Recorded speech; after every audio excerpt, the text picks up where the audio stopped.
है mind crypto नई update और सवाल जवाब नाम की एक हालिया लाइव स्ट्रीम के कुछ जरूरी अंश।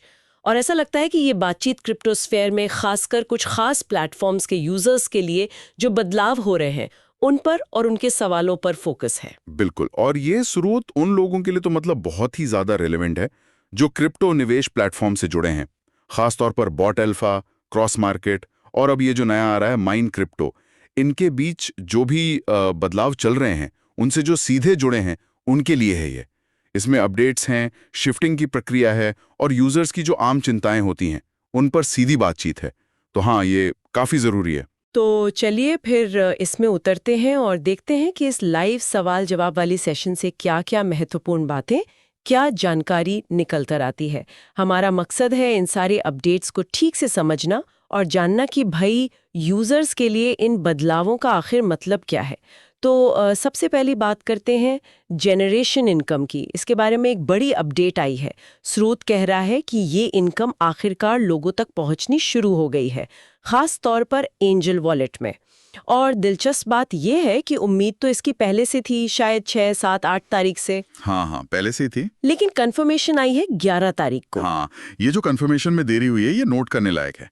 क्रिप्टो स्पेस में ना, खासकर जब सिस्टम बदल रहे हों तो ये टाइमलाइन थोड़ी आगे पीछे हो जाती है। कभी कभी हो सकता है जानबूझकर रोका हो जानकारी को जब तक पक्का ना हो जाए, ताकि गलत खबर ना फैले। और स्रोत ये सलाह भी दे रहा है कि अगर किसी की इनकम अभी तक वो एंजल वॉलेट में नहीं दिखी है तो घबराने की बात नहीं है। रात तक या फिर अगले दिन, मतलब 12 तारीख तक इंतजार करने को कहा है। तो एक तरह से आश्वासन है कि प्रोसेस चल रहा है, बस शायद थोड़ा धीमा है। बिल्कुल सही। अब आते हैं एक और बड़े मुद्दे पर, वो है बोट अल्फा और क्रॉस मार्केट से माइन क्रिप्टो में शिफ्टिंग। शोध का अंदाजा है कि करीब 50% यूजर्स तो शिफ्ट हो चुके हैं।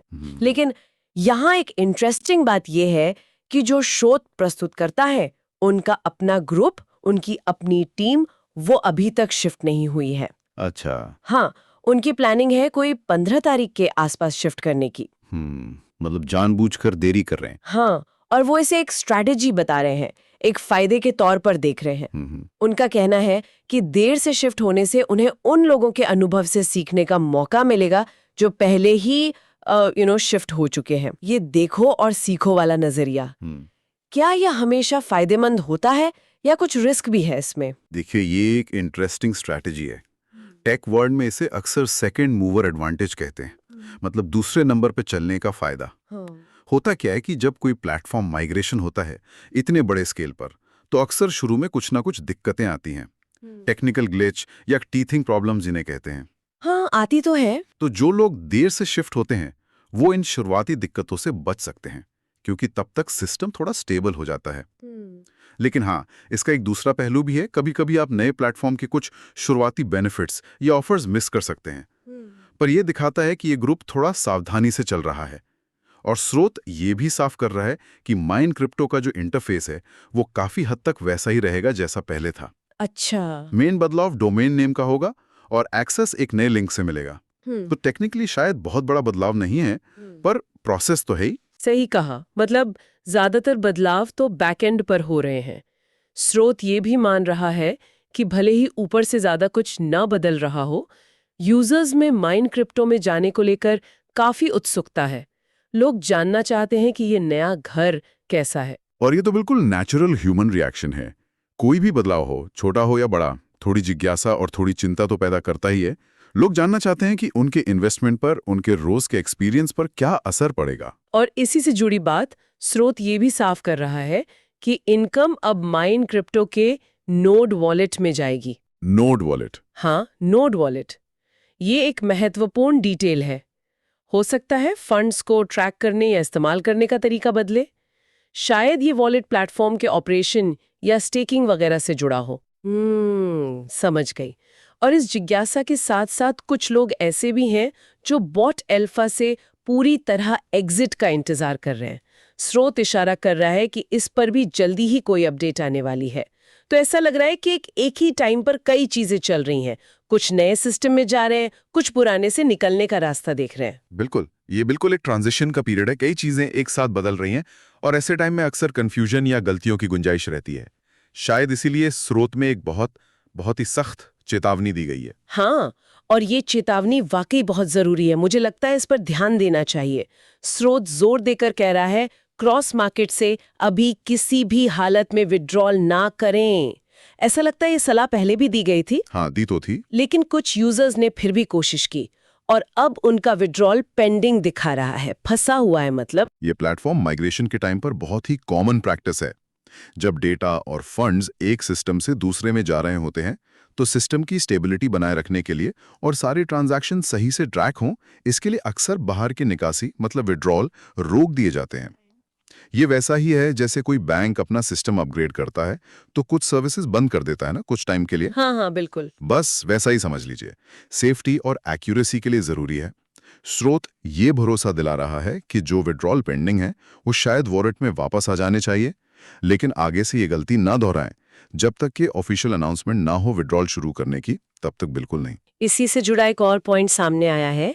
जानकारी के मुताबिक कुछ अपलाइन है, मतलब नेटवर्क मार्केटिंग में जो ऊपर जुड़े लोग होते हैं, उन्होंने सलाह दी है कि एंजल वॉलेट में जो डॉलर आए हैं उनका इस्तेमाल टॉपअप के लिए किया जा सकता है। क्या ये विड्रॉल पर लगी रोक का कोई तोड़ है? हो सकता है। ये पॉसिबल है कि प्लेटफॉर्म ने बाहरी विड्रॉल रोके हों, लेकिन अंदरूनी ट्रांसफर ये टॉपअप चालू रखे हों ताकि फंड्स का फ्लो एकदम ना रुके। लेकिन यहाँ बहुत सावधानी बरतनी होगी। अपलाइन की सलाह अच्छे इरादे से हो सकती है, पर जरूरी नहीं कि वो हमेशा सिस्टम के लेटेस्ट रूल्स के हिसाब से हो। सही बात है। यूजर्स को ऐसी किसी भी सलाह पर चलने से पहले हमेशा ऑफिशियल अनाउंसमेंट का इंतजार करना चाहिए या सीधे प्लेटफॉर्म सपोर्ट से पूछना चाहिए। बिना कंफर्मेशन के कुछ भी करना रिस्की हो सकता है। बिल्कुल, कंफर्मेशन तो सबसे जरूरी है। अच्छा, अब बात करते हैं टीएलसी की। लाइव स्ट्रीम में इसके बारे में भी सवाल पूछे गए थे, लेकिन स्रोत का जवाब काफी सीधा है। जब तक सारे यूजर्स पूरी तरह माइंड क्रिप्टो में शिफ्ट नहीं हो जाते, तब तक टीएलसी पर कोई क्लैरिटी नहीं आएगी। अभी पूरा फोकस सिर्फ शिफ्टिंग प्रोसेस पर है। हाँ, ये लॉजिकल भी लगता है। टीएलसी का मतलब चाहे जो भी हो, शायद टोटल लॉक्ड कैपिटल या कुछ और इस तरह की कैलकुलेशन या फीचर्स अक्सर तभी ठीक से लागू होते हैं या साफ होते हैं जब माइग्रेशन पूरा हो जाता है और सारा डेटा नए सिस्टम में सेटल हो जाता है। पहले सिस्टम को ठीक से चालू करना प्रायोरिटी है, उसके बाद ही ये बारीकियां देखी जाएंगी। और बोट अल्फा के प्रिंसिपल अमाउंट यानी जो मूल निवेश था, उसकी वापसी के बारे में क्या खबर है? स्रोत में जिक्र है कि इसके सितंबर के एंड तक वापस आने की उम्मीद है, तो इसके लिए भी यूजर्स को अभी वेट करना होगा। हाँ, प्रिंसिपल अमाउंट की वापसी तो हमेशा ही ऐसे बदलावों में यूजर्स की सबसे बड़ी चिंता होती है। स्रोत ने एक अंदाजन टाइमलाइन दी है, सितंबर एंड। इससे थोड़ी राहत मिल सकती है, लेकिन जैसा क्रिप्टो की दुनिया में होता है, इन तारीखों को पत्थर की लकीर नहीं मानना चाहिए। बिल्कुल। बदलाव हो सकते हैं तो पेशेंस रखना जरूरी है। पेशेंस और साफ जानकारी दोनों जरूरी हैं। एक और जरूरी क्लैरिफिकेशन आईडी रिन्यूअल को लेके दिया गया है। स्रोत ने साफ किया है कि अगर किसी यूजर की आईडी बॉट अल्फा से चल रही थी, तो माइन क्रिप्टो में शिफ्ट होने के बाद भी उसकी ओरिजिनल 1 साल की वैलिडिटी बनी रहेगी। रिन्यूअल की डेट शिफ्टिंग की तारीख से नहीं गिनी जाएगी, बल्कि जिस तारीख को ओरिजिनल आईडी शुरू हुई थी, उसी से 1 साल बाद होगी। ये यूजर्स के लिए बहुत राहत की बात है और एक फेयर बात भी है। इससे ये पक्का होता है कि प्लेटफॉर्म बदलने की इस टेक्निकल प्रोसेस की वजह से उनकी मेंबरशिप का टाइम कम नहीं होगा। उन्हें वो पूरा टाइम मिलेगा जिसके लिए उन्होंने पे किया था, चाहे वो किसी भी प्लेटफॉर्म पर हो। ये यूजर्स का भरोसा बनाए रखने के लिए एक अच्छा साइन है। अब एक और दिलचस्प संभावना पर आते हैं, जिसका जिक्र स्रोत में हुआ है। वो है टीम बदलने या लाइन ऑफ स्पॉन्सरशिप बदलने की संभावना। लाइन ऑफ स्पॉन्सरशिप मतलब नेटवर्क मार्केटिंग स्ट्रक्चर में आपको किसने स्पॉन्सर किया है। स्रोत के हिसाब से ये ऑप्शन उन यूजर्स के लिए हो सकता है जिन्हें अपनी करंट अपलाइन से ठीक से हेल्प या गाइडेंस नहीं मिल रही है। हालांकि स्रोत प्रस्तुतकर्ता ने यह भी कहा कि उन्हें इस बारे में और कंफर्मेशन करनी होगी। क्रिप्टो नेटवर्किंग प्लेटफॉर्म्स में जहां चीजें थोड़ी कॉम्प्लेक्स हो सकती हैं, कम्युनिटी सपोर्ट और अपलाइन की गाइडेंस बहुत मैटर करती हैं। थियरी में तो स्पॉन्सरशिप बदलने का ऑप्शन उन यूजर्स के लिए काफी हेल्पफुल हो सकता है जो अपने मौजूदा सेटअप में अकेला या अनसपोर्टेड महसूस करते हैं। हाँ, ऐसा होता है कई बार। इससे उन्हें बेहतर गाइडेंस मिल सकती है। लेकिन इसके दूसरे पहलू भी हैं। ये मौजूदा टीम स्ट्रक्चर्स में थोड़ी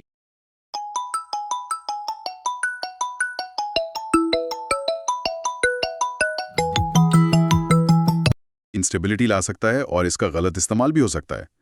इसलिए अगर ये ऑप्शन दिया भी जाता है तो इसके रूल्स और शर्तें बहुत साफ और फेयर होनी चाहिए। जैसा स्रोत ने कहा, अभी ऑफिशियल कंफर्मेशन का इंतजार करना ही समझदारी है। बिल्कुल, रूल्स क्लियर होने चाहिए। अच्छा, अब फ्यूचर से जुड़े कुछ सवालों पर नजर डालते हैं। एक जरूरी सवाल ये था कि क्या आगे चलकर इन्वेस्टर्स की इनकम को 5 गुना 5x तक लिमिट कर दिया जाएगा? स्रोत का कहना है कि अभी इस पर कुछ भी कहना बहुत जल्दबाजी होगी, क्योंकि माइंड क्रिप्टो का सिस्टम अभी पूरी तरह से सेटल नहीं हुआ है, स्टेबल नहीं हुआ है। बदलाव लगातार हो रहे हैं और पॉलिसीज टाइम के साथ बदल सकती हैं। अच्छा, ये एक बहुत ही रियलिस्टिक और कह सकते हैं ईमानदार जवाब है। क्रिप्टो प्लेटफॉर्म अक्सर अपने ऑपरेटिंग मॉडल और इनकम डिस्ट्रीब्यूशन पॉलिसीज में टाइम के साथ बदलाव करते हैं, खासकर स्टेबिलिटी या लॉन्ग टर्म सस्टेनेबिलिटी के लिए। 5x या ऐसी लिमिट्स अक्सर इन्वेस्टमेंट पर रिटर्न को कंट्रोल करने, प्लेटफॉर्म पर ज्यादा बोझ न पड़े, इसके लिए या फिर पॉन्जी स्कीम जैसे आरोपों से बचने के लिए लगाई जाती हैं। अच्छा। लेकिन जब तक माइंड क्रिप्टो पूरी तरह ऑपरेशनल नहीं होता और इसका ऑफिशियल प्लान सामने नहीं आता, तब तक इस पर कुछ भी कहना सिर्फ अंदाजा लगाना होगा। यूजर्स को ऑफिशियल अनाउंसमेंट का इंतजार करना चाहिए। इसी अनिश्चितता और भरोसे के बीच स्रोत मिस्टर लैविश के प्रोजेक्ट्स के लिए एक भरोसा दिखाता है। प्रस्तुतकर्ता का मानना है कि लैविश जो भी करेंगे वो इन्वेस्टर्स के भले के लिए ही होगा। लेकिन इस भरोसे के इजहार के ठीक बाद एक बहुत बहुत जरूरी चेतावनी भी दी जाती है। हाँ, और ये चेतावनी शायद इस पूरी बातचीत का सबसे ज़रूरी मैसेज है, खासकर क्रिप्टो जैसे फील्ड में। स्रोत साफ तौर पर किसी को भी डायरेक्ट फाइनेंशियल एडवाइस देने से बचता है और पूरी जोर देकर यह सलाह देता है कि कोई भी कदम उठाने से पहले, चाहे वो इन्वेस्टमेंट हो या प्लेटफॉर्म बदलना, हर किसी को अपनी खुद की रिसर्च करनी चाहिए, जिसे क्रिप्टो की दुनिया में कहते हैं DYOR, do your own research. बिल्कुल। स्रोत खुद कहता है कि क्रिप्टो मार्केट में रिस्क तो है ही, जहां पैसा बनाने का मौका है वहां रिस्क भी उतना ही है।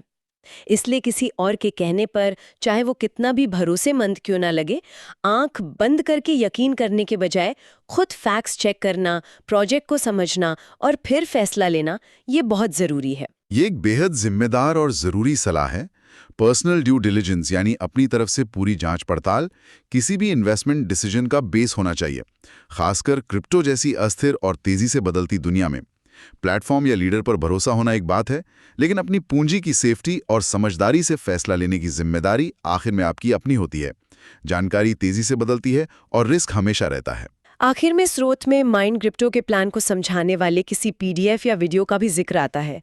ऐसा लगता है कि प्रस्तुतकर्ता ने ऐसा एक वीडियो बनाकर YouTube पर शेयर करने की कोशिश की थी, लेकिन YouTube ने उसे हटा दिया, शायद अपनी गाइडलाइंस के वायलेशन की वजह से। ये क्रिप्टो रिलेटेड कंटेंट के साथ अक्सर होता है। हाँ, ये सच है। क्रिप्टो, इन्वेस्टमेंट एडवाइस या MLM जैसी चीज़ों से जुड़ा कंटेंट अक्सर ऑनलाइन प्लेटफॉर्म्स पर कंटेंट मॉडरेशन की सख्त पॉलिसीज़ का सामना करता है, क्योंकि उनमें भ्रामक जानकारी या फाइनेंशियल रिस्क को कम आंकने का खतरा माना जाता है। स्रोत प्रस्तुतकर्ता का इसे एडिट करके फिर से शेयर करने का सोचना दिखाता है कि जानकारी शेयर करने के लिए या तो दूसरे रास्ते ढूंढने होंगे या कंटेंट को बहुत ध्यान से बनाना होगा ताकि वो गाइडलाइंस के अंदर रहे। तो इस पूरी चर्चा और लाइव स्ट्रीम के विश्लेषण से मुख्य बातें क्या निकल कर आती हैं? पहली, जनरेशन इनकम आनी शुरू हो गई है या जल्द ही सबकी आ जाएगी और ये एंजल वॉलेट में आ रही है। दूसरी, माइंड क्रिप्टो में शिफ्टिंग चल रही है, लगभग आधी हो चुकी है और कुछ लोग जानबूझकर देर कर रहे हैं ताकि शुरुआती दिक्कतों से बच सकें। तीसरी और बहुत ज़रूरी बात, क्रॉस मार्केट से फिलहाल कोई विड्रॉल ना करें, ये रिस्की हो सकता है। चौथी, TLC और बोट अल्फा के प्रिंसिपल अमाउंट पर पूरी क्लैरिटी के लिए अभी और इंतजार करना होगा, हालांकि प्रिंसिपल सितंबर एंड तक उम्मीद है। पांचवी, आपकी ID की वैलिडिटी माइंड क्रिप्टो में जाने के बाद भी आपके ओरिजिनल ज्वाइनिंग डेट से 1 साल तक रहेगी। और छठी, टीम या स्पॉन्सरशिप बदलने का ऑप्शन शायद फ्यूचर में मिले, पर इस पर अभी कंफर्मेशन बाकी है। इनके साथ ही फ्यूचर में 5x इनकम लिमिट लगेगी या नहीं, इस पर अभी अनिश्चितता है। और सबसे बड़ा सबक जो बार बार सामने आ रहा है, भले ही मिस्टर लैविश या प्लेटफॉर्म पर भरोसा हो, क्रिप्टो में कोई भी फाइनेंशियल फैसला लेने से पहले अपनी खुद की रिसर्च DOR करना सबसे जरूरी है। ये साफ है कि ये बदलाव और एडजस्टमेंट का दौर है और यूजर्स को पेशेंस के साथ साथ लगातार इन्फॉर्म्ड रहने की जरूरत है। बिल्कुल, और ये सारी बातचीत हमें एक बुनियादी सवाल पर सोचने को मजबूर करती है। हाँ, और वो सवाल ये है कि क्रिप्टो प्लेटफॉर्म्स की इस लगातार बदलती दुनिया में जहां टेक्नोलॉजी, रूल्स, मार्केट की हालत इतनी तेजी से बदलती है, वहां एक इंसान के लिए सबसे पक्का, सबसे भरोसेमंद सहारा आखिर है क्या? क्या वो किसी सिस्टम या उसके लीडर पर अटूट विश्वास है, या फिर साथी इन्वेस्टर्स की वो कम्युनिटी है जो एक दूसरे का हाथ थामे रखती है, या फिर आखिर में ये इंसान की अपनी गहरी समझ, सावधानी से की गई रिसर्च, रिस्क को समझने और उसे संभालने की काबिलियत है? इस पर सोचना आज के टाइम में शायद पहले से कहीं ज्यादा जरूरी हो गया है।